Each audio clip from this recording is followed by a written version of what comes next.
'Cause when it comes to fall, it's always coming through. And all green is always on the sea. And we're gonna always bring it to the last event. So get ready, ready, ready, ready. Get ready, 'cause here they come. All right, welcome aboard, everybody.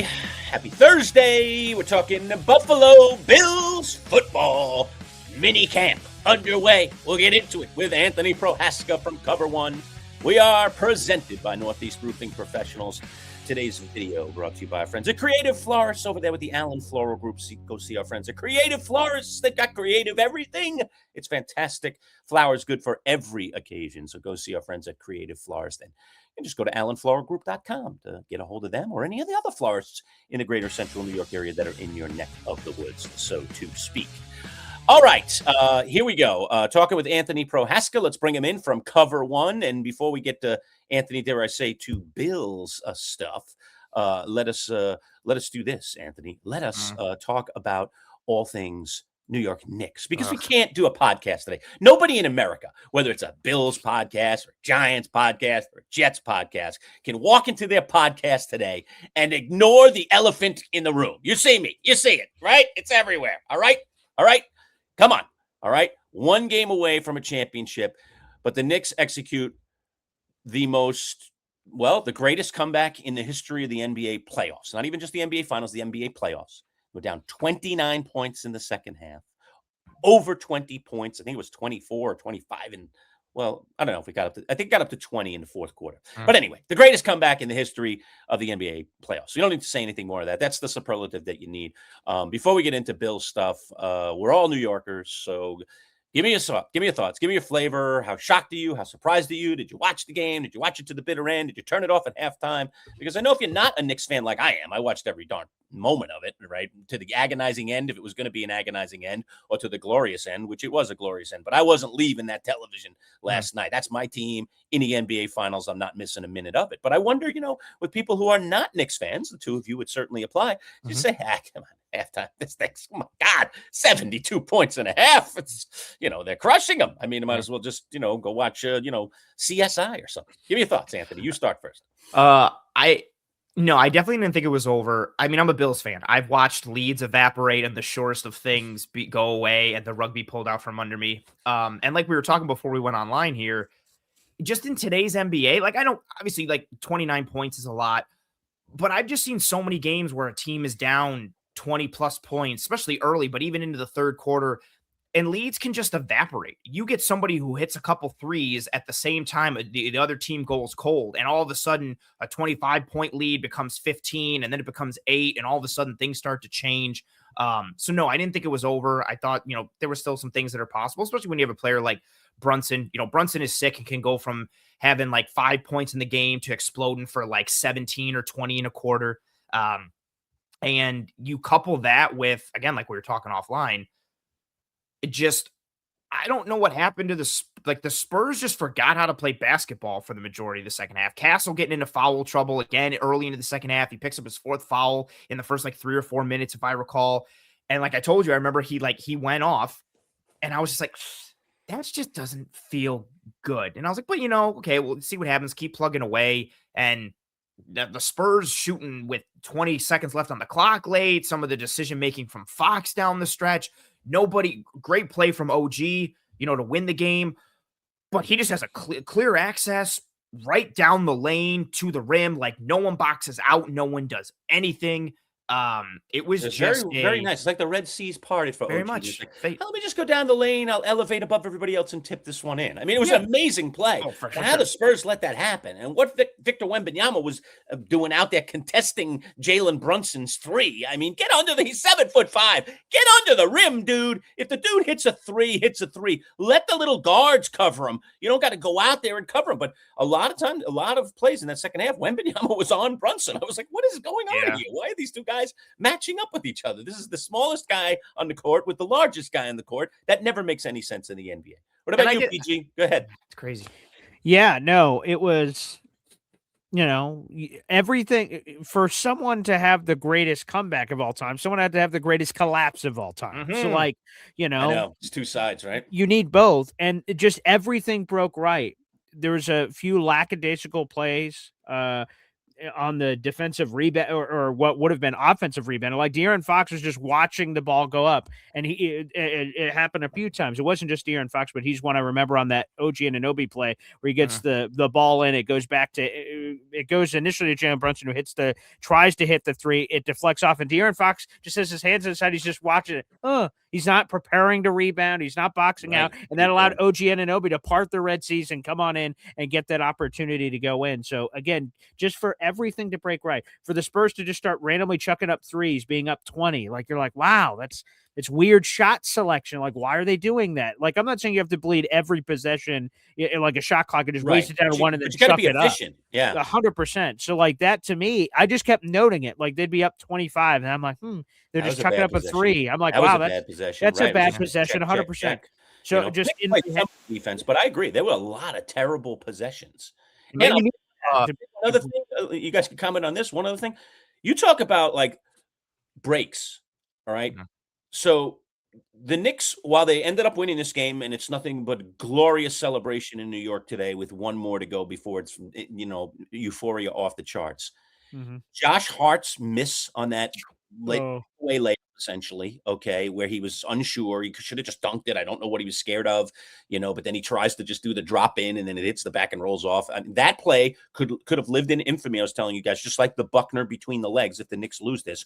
Or the timeout that gets called just before it appears that Alvarado goes over and back. I don't know what the heck Alvarado's weaving around the midcourt line. I don't know what the ruling would have been on that crazy thing. I was wrong on that. So I mentioned that on the morning show this morning, but I've got because I saw it in the moment. I guess he has to get completely over. Yes. But, so the ball body feet have to be completely over and then completely over. And it looked like he bob and weaved. And I was like, what an idiot. But he never got everything what a risky over. thing. Yes. So so whether people are giving him a lot of credit. Way to Yeah. know the rules. He kept it. Yeah. And I'm like, or did he just get lucky? But either way, whatever.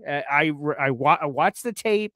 They did sort of get lucky because who knows what would have fully happened if he didn't because the timeout got called. Yes, but I thought it was a backcourt violation for sure. And I was like, oh, what an It idiot. looked like it for a second. I was like, so if either one of those things goes to, Sure. that you could have a goat, two goats. I mean, just a complete disaster. Or the other one, right? After all of that comeback, right? Because De'Aaron Fox gets that bad pass steal where he comes up, and if he dribbles it out, the Knicks have to foul him. Right? But why did Fox go in? I mean, my goodness. I don't know. That And he gets blocked. The instant replay screenshots show that OG Anunoby fouled him and slapped his hand, but it doesn't matter. It's a bang They don't bang call moment. it at that moment. No. Stuff like that at that moment. Right, but if he dribbles it out, you have to foul him, and then we play the free throw game. He doesn't. He goes for the block, which gives you guys back the ball, which is how Alvarado nearly got the backcourt. But I would just say that Josh Hart indecision. Like he's like, am I going to get blocked? No, I'm going to lay it in. No, I'm going to dunk it, and then I just smacked my mic, and he just and then he just went in there. But go ahead, Anthony. The Spurs 14 points in the third quarter and 16 in the fourth.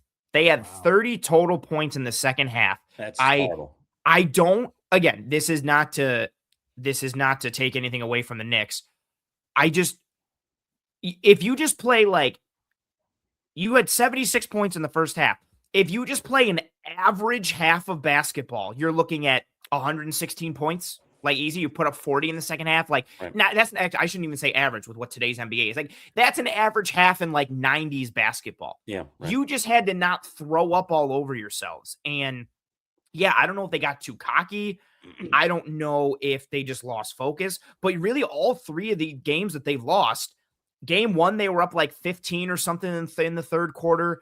Game two, you have the miscommunication between Wemby and Castle on the rebound that goes out, and then that goes out of bounds. It leads to the Knicks taking the lead at the end. And then this one, like, if the Spurs lose this series, it's just got to be so deflating and demoralizing because again, this is not to take anything away from the Knicks.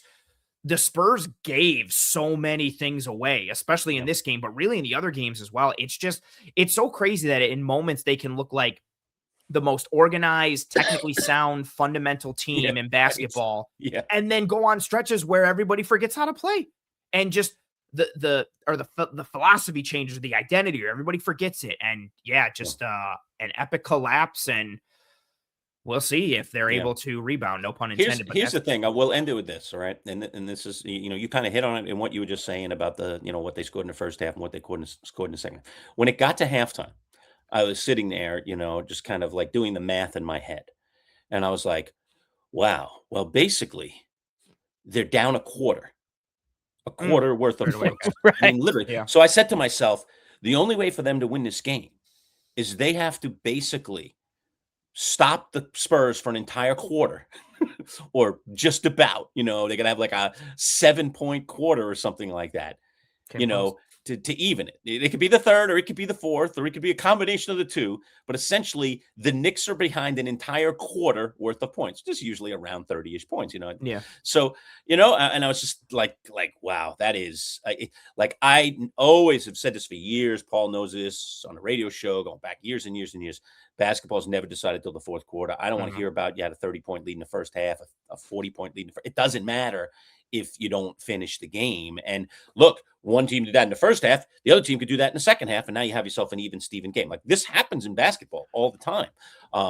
But the quality of this the Spurs team, the position that they were in to take command of the series, there was so many things in the Spurs' favors here to say they're not going to do this. They're just not going to wilt like this and completely fall apart. They could play below average basketball for the next 2 quarters, and they're still going to win no matter what the Knicks do. If they actually find their 3-point shot, if Jalen Brunson actually starts being Jalen Brunson again, if Karl Anthony Towns stops fouling and gets himself to stay in the game, Mitch Robinson doesn't fall over and flop sweat after playing for 10 minutes. I mean, what kind of shape is Mitch Robinson in after going in for a while? I mean, he's our backup center. He goes in there, he's exhausted in 10 minutes of play. You guys are playing with your fourth string center for the majority of the first half. Stop driving around your pickup trucks, your fancy pickup trucks, and get on the treadmill, dude. You're out of shape. How could you be out of shape at the end of an NBA season? I don't care whether you play 2 minutes a game or 40 minutes a game. You got to be in shape. You're an NBA athlete. That's embarrassing. I was embarrassed for Mitchell Robinson last night that he couldn't stay out there and had to throw Huck Porty in there for a while just to give Robinson a blow because Towns is an idiot when it comes to fouls, and he has these games where he does these stupid things. All right, there you go. There's my Manchild rant for this. Last thing about the Bills here, but go ahead. I do want to talk about the Bills. Here's just the thing. Can you tell your Knicks fans to stop texting me? I'm trying to do a damn interview here, and I'm just getting, can you believe the Knicks finished? Look at my video reaction. No, I don't want to see your video reaction. We just spent the first 12 minutes of a Bills interview talking about it. Tell your Knicks people to stop texting me. My phone's freaking lighting up in the middle of this interview. I don't know how to turn the sound off. The stupid watch things are going ding, ding, ding, ding. Shut up, people. Jesus. Well, all I could say is, as you know, I'm about to head up to Boston later this morning for a little vacation for a few days with my wife, and I. If the Knicks lost last night, this morning would have been pure drudgery, finishing packing, getting in a car, heading to Boston, a place where if I'm even seen wearing a Knicks thing, they're gonna be like, oh, what the heck's happened to you? You blew it, man. Like the abuse, the thought of just even going up there. All right. And dealing with anything I'm going to have to deal with on top of the humiliation of losing 2 games on your home court and basically having the series in control and now completely out of your control.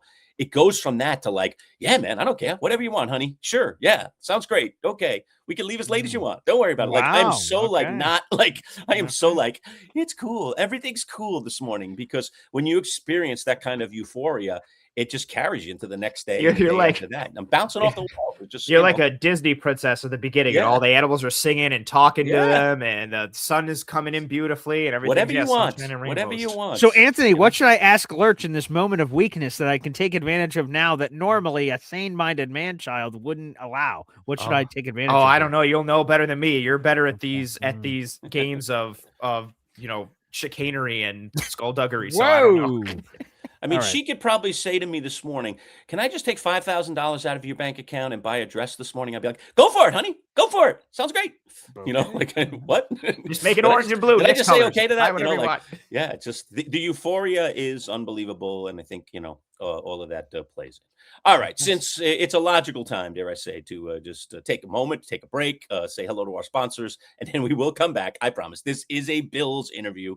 Prohaska talks Bills with us every week, but like I said, you can't ignore the elephant in the room, and that's just not about the Knicks or about basketball.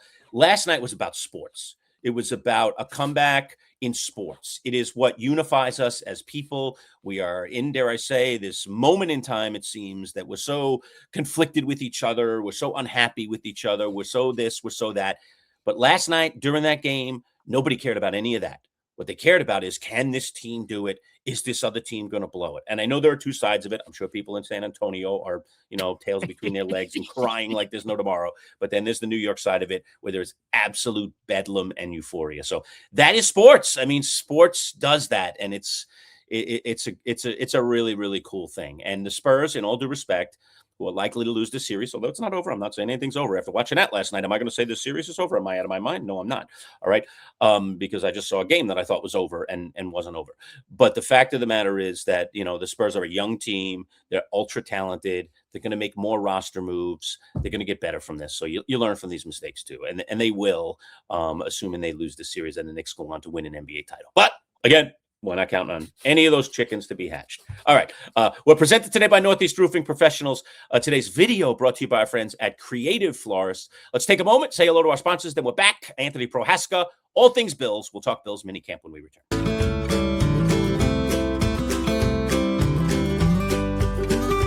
Well, hello, how do you do? I got a feeling I'm falling for you. Well, hello, what do you say?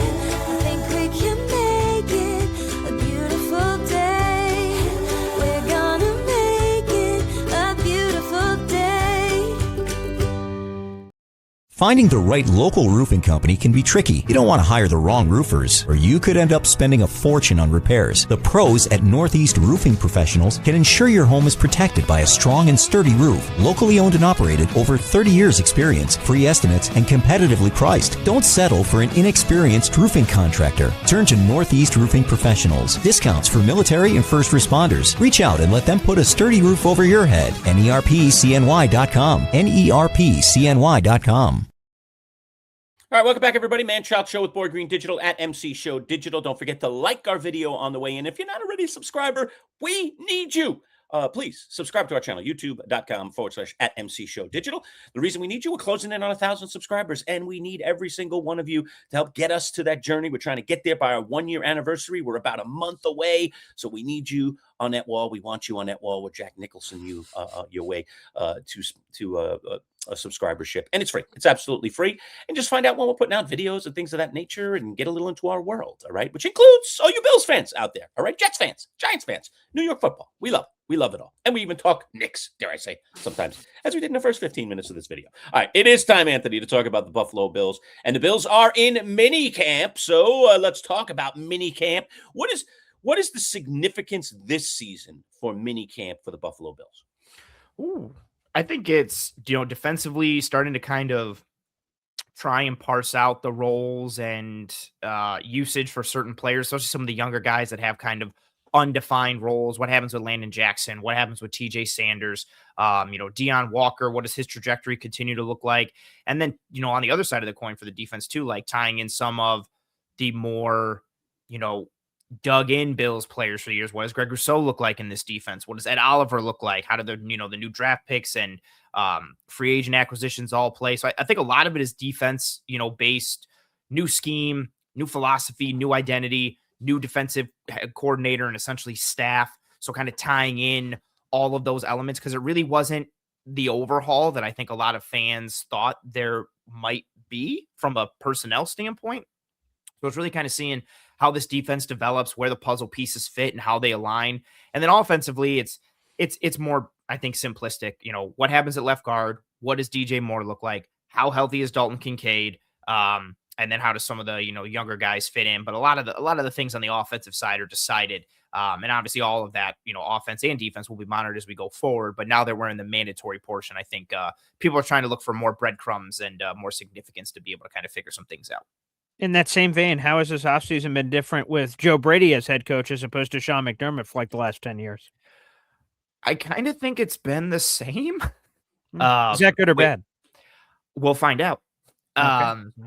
I think that's been kind of like a thought from me for majority of the offseason. Like the direction of the team kind of from a personnel standpoint largely feels the same. I know, Chauncey Gardner-Johnson, I think from maybe a personality perspective is someone that wouldn't have been brought in during McDermott's tenure. But aside from that one move, if Sean McDermott was still here, everything that happened this offseason could still be the exact same thing.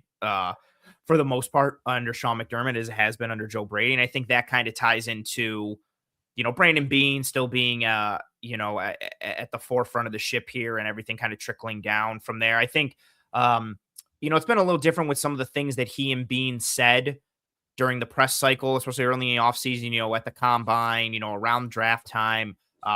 But again, a lot of that was because they had to do that stuff based on the firing of McDermott and some directional changes. But I think for the most part, a lot of things are just kind of par for the course. And there's really been nothing shockingly different or, wow, that's a huge, disparity versus last year. Maybe we'll see more from a training camp standpoint in terms of a routine and regimen perspective and what they do daily, how they start off, overall and things like that. But right now, I think for the most part, it's been par for the course. Anthony, I said this on our live show the other day. In my opinion, I just don't think that Brandon Beane has done enough for this roster. And in particular, let's just talk about the wide receiver thing. It just is a recurring theme. We'll just keep doing it over and over and over again. We have teams out there in the NFL trading for primo wide receivers. And I'm not saying there's anything wrong with DJ Moore, but to march DJ Moore in and say, nah, he's our number one now, or that's the assumption anyway, not that anybody's saying it, but that's the assumption. To me, is just, it's disrespectful to Josh Allen, who, I find him to be in the same boat that Mahomes was in a few years ago when the Chiefs were trying to throw scraps, in there at receiver and asking Mahomes to be the guy and do more and overcome it. Why should Josh Allen have to overcome anything? If you want to win championships with Josh Allen, shouldn't you support him to the nth degree? Use every last dollar to give him every weapon at his disposal so that you can get a Super Bowl while you have one of the most prolific quarterbacks in all of football right now. And I think that lands on Brandon Beane's lap. Give me your thoughts on that. I think there's two sides to that argument. I think they're both valid. On the one, it's like, oh, you've got this superstar quarterback, so you should load up everything around him and go full tilt. And I think the other side of it is, well, you have this superstar quarterback, and if he is the superstar quarterback, he should be the rising tide that kind of lifts all boats. And if, he should be the guy that you can surround him with whatever, he can make it work. And then you can put other resources towards defense or other aspects of the team. I think you can make the case either way. I think this receiving core is good enough if everybody stays healthy to get the job done. This is still going to be a run first team. This is still going to be a team that relies on James Cook. And, for as much as the conversation is about DJ Moore and Dalton Kincaid and Keon Coleman and Josh Palmer and Skylar Bell and even Khalil Shakir, even within that, I still think people are losing sight that the second best player on the Buffalo Bills offense is probably James Cook. If not, if it's an offensive lineman, but their best skill player on the offense, aside from quarterback, it's James Cook, who led the league in rushing last year and could lead the league in rushing again. He's just been absolutely phenomenal, continues to get better every year. So I think this receiving core is good enough. If I had to rank it amongst the league, I think it's more middling. I think they're probably like 15th, 16th, somewhere around there if you're comparing their wide receiver room to others. I think DJ Moore's a good player. I think his ceiling is more of a high-end wide receiver 2 than it is a true wide receiver 1. And then after him, some things can still get scary. If Josh Palmer can't stay healthy, if Keon Coleman doesn't continue to make progress from an off-the-field standpoint as he has, then all of a sudden it's Moore and Shakir. And then are you hoping for something from Skylar Bell or someone else? But then even if that doesn't work and it goes off the rails, then it can be like, well, we'll just live in 12 personnel and run the ball down your throat like we did last year. And then we can still probably score 20 points a game just with that. And then play Josh Allen and his legs and movement off of that as well. So I do think, it's still a fine wide receiver room. I don't think it's the best. I don't think it's necessarily like we threw everything at it to give our quarterback all the weapons. but I think it's good enough to get the job done. And if Allen is the prince that was promised, he should be able to get it done with a receiver room like this, and coupled with a run game that he has, which is one of the best in the league. You mentioned one of the different personalities is CJ Gardner-Johnson on this team, and I saw the reaction. He was like named like the biggest trash talker in the NFL, and his reaction to that of receiving it. How does he fit into this mix? And it sounds like he was making a lot of plays recently at Bills practice. Yeah, he had I believe two broken up passes, back-to-back plays, and then had an interception on the third, and those were all against Josh Allen. I think he fits well from a schematic perspective. He's somebody that I can, the Bills are going to play more single high coverages this year. I think he can play as that single high, middle of the field, post safety, which allows Cole Bishop to play more as that box safety, apex, monster man type of safety like he did at Utah. So I think it helps unlock Cole Bishop a little bit more. But then he's also got a good chunk of interchangeability with Cole Bishop. For as much as, CJ can play deep, he can play in the box. He can blitz. He can play as like a big nickel or an apex type of dude. And Bishop can function a bit deep as well. So I think Chauncey gives him the opportunity, for somebody who plays well off of Cole Bishop and complements him, but it can also work interchangeably with him, who can also give you some schematic elements from a 3 safety look and different things with big nickel and how you can flip those two and what third safety is coming on. And then I think the way he plays the game is something that, and again, I say this as somebody who, I think in like 2022 or 2023, I was, making posts about like, oh, I'd love CJ Gardner-Johnson to be a Bill because of the type of edge that he plays with. I don't think the Bills have been soft in past years. I think that's a misnomer and a misconception. But I do think the edge and the grit and the sandpaper that CJ Gardner-Johnson plays with is just a different level. And I think he brings that to the Bills. When you get a dude like that who plays physically, who has a chippy personality, who will fight anyone and everyone at any given notice, any given time, he sets kind of a tone, and that can go the wrong way. We've seen it go the wrong way at previous stops. But usually when you're winning and you have a guy like that, other people kind of match that energy, match that intensity. And I do think he has the right mindset and play style that when things are going good, it amplifies it and makes it even better. The problem is if that recipe isn't the exact right mix, if that concoction is slightly off, it can become kind of a bit of a powder keg or an explosive mix in a negative way. Well, to quote a horror movie from back in the day, they're back. All right. And I'm talking about the New England Patriots. Oh, okay. I didn't think that they were going to win this division last year. They did. I didn't think they were going to go to the Super Bowl last year. They did. And let's face it. I mean, this is a mountain for years and years that the Bills were trying to climb. It felt like they had gotten over the hump and had gotten to the top of the mountain. And now all of a sudden they find themselves perhaps chasing again, although I would argue that soft schedule had something to do with the Patriots doing as well as they did. That aside, how important do you think it is to this Bills squad this season to finish in front of the Patriots in that division? What kind of focus you think they'll have in terms of that? Will there be anger in that building about not winning that division? Will there be anger in that building about allowing the Patriots essentially to slip in front of them and get into a Super Bowl while they were sitting here on the sidelines watching? That's a good question.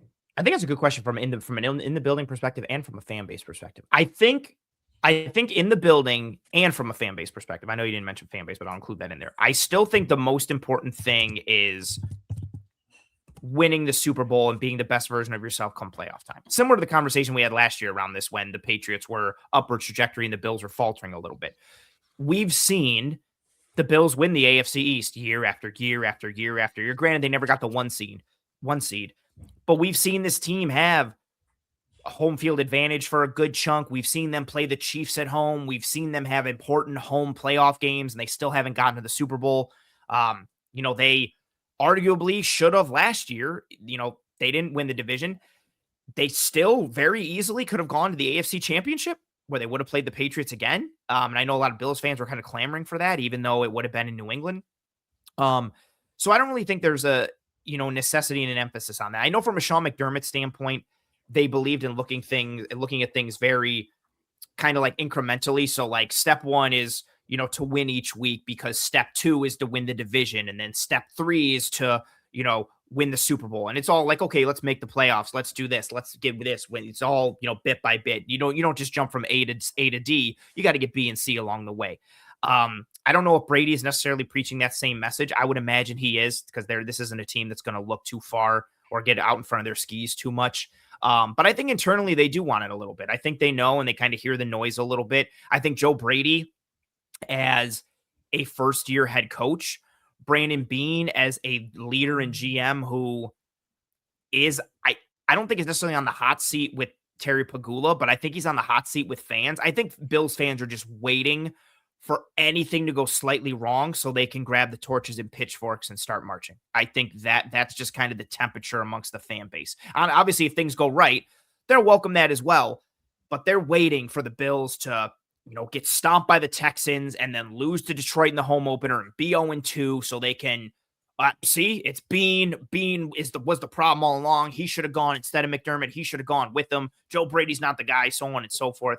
And I think the team recognizes that and feels that a little bit. But big picture, I think they're looking at the big picture. I think they want a Super Bowl. If they can win the division along the way, cool. But I think their focus is much grander, and it's all about be the best version of yourself come January. And if that means you're the wild card, if that means you won the division, if that means you're the 2, the 3, the 1, whatever, just be the best version and the healthiest version of yourself come playoff time. Hey, Anthony, when that march starts, I'll join in. Just let me know when it is. I'll be right with them with the pitchforks and the torches. Go ahead, boy. That's fair. All right. 2 things to finish off here, Mr. Prohaska. AJ Epinesa, he's found a new home. He was supposed to go to the Browns and then a failed physical, and now he ends up with the Philadelphia Eagles. Your thoughts on AJ Epinesa? Get another whack at the pinata. Very weird offseason for the young man. Yeah. I still, that whole deal was weird with, he went to Cleveland and then it goes off. And I think he's honestly in a better situation now going to Philly, where year after year, they've just taken different defensive linemen and kind of turned them into velociraptors in like different forms and fashions. And I think now he's on a team where he can play a role that's more suitable to him, where he is more of a high-end rotational piece. I still think he's a good football player. I didn't want him back with the Bills because it was more like for like, and they already have guys kind of that ilk. But he's a good football player. He plays good run defense. He bats down passes. He has the ability to place a little bit of coverage, get his hands on the ball, make some interceptions. He does a lot of the dirty work. And now he's going on a star-studded defensive line and really a star-studded defense because they've got names all over the place, second level, third level, and up front. And now he gets to be a rotational piece, more of a role player, not a lot of high expectations, not with a fan base that, granted, Philly fans are no joke, but not with a fan base that's expecting the world of him and looking to, harshly grade every single thing that he does. So I think it's a good fit. I think he's a good dude. He's a good rotational player. And I'm happy for him. I think he'll have some success on that defense. All right, Anthony, my final one is this or that, where I give you 2 Bills players and you pick one or the other for whatever reason. Now, normally when we've played this game, I've made it the same position. This running back or this running back, this receiver, this receiver, this quarterback, this quarterback. This time I'm breaking the rules. I mean, I make the rules. So it's getting exotic. Here it is. Okay, so you pick one or the other for whatever reason. You can share your rationale. When you start leading in and you're already smiling, it makes me so uneasy. I really don't. Me too. I'm a little uneasy, and I'm not even answering this question. Yeah, right. Okay, here are your 2. Okay, Steve Tasker. Oh man. Okay. O.J. Simpson. Oh, Steve Tasker. Over O.J. Simpson, the legend. Yeah, because character counts, and he arguably killed someone or 2. Allegedly. So I'm out. Yeah, allegedly. That's what I meant. Yeah, no, I'm out. If we're talking pure on field. Yeah. Pure on field, sure. O.J. Simpson. But you got to take the person as a person along with as a football player. So what are you building, a Boy Scout community over there? No, but I'm not trying to have dudes on my team who have literally, arguably, allegedly killed 2 people and then wrote a book about like, now, if I did do it, here's how I do it. He played off of it. Like, he's a horrible person. And Steve Tasker wrote a book? No, but he also, I don't think, has killed anyone, allegedly. Also, Steve Tasker, like, all jokes aside, crazy good value. He would have so much value. He would be a Twitter darling in today's day and age. All the special teams plays, then, like, the depth wide receiver plays that he would make. But is he ever getting into the Hall of Fame? The dude, I don't think so. I just don't think that position's going to get valued enough. If you're going to be a pure special teamer, I think it's got to be this massive needle moving special teamer like Devin Hester. Like Sure, Devin right. Hester got in, best returner of all time, but he's highlight play after highlight play. Like he was a game changer in a way that I think was more tangible for folks. Oh, I see. don't think Steve Tasker will get that kind of recognition, because even too, like, the closest person to Steve Tasker recently, I think it was probably Matthew Slater from the Patriots for all those years. Yeah, that's probably a good. And not even like he would get pumped up a bit during games, and then people would be like, oh, what a great play by Matthew Slater. And they won Super Bowls, right? They did, yeah. And I don't think he's gonna get in. It's just that it's tough when you're siloed like that. But I mean, he's one of the best special teamers of all time, so I think he should get in. Granted, maybe I'm a little bit biased. Sure. Phenomenal dude, phenomenal player. And again, to your question, if it was pure on field, He's not a Hall of Famer, but he made your list over O.J. Simpson. Interesting. well, yeah, I mean, if it was pure on field, sure, I would take O.J. Simpson. The rushing title king back when it was lesser games, and phenomenal player. But arguably and likely and allegedly probably a huge garbage human being. So I'm out on O.J. And I also wouldn't put him on the Bills wall. I would, if they're doing the names in the new stadium, he's not going up. I'm out. Oh. There you go.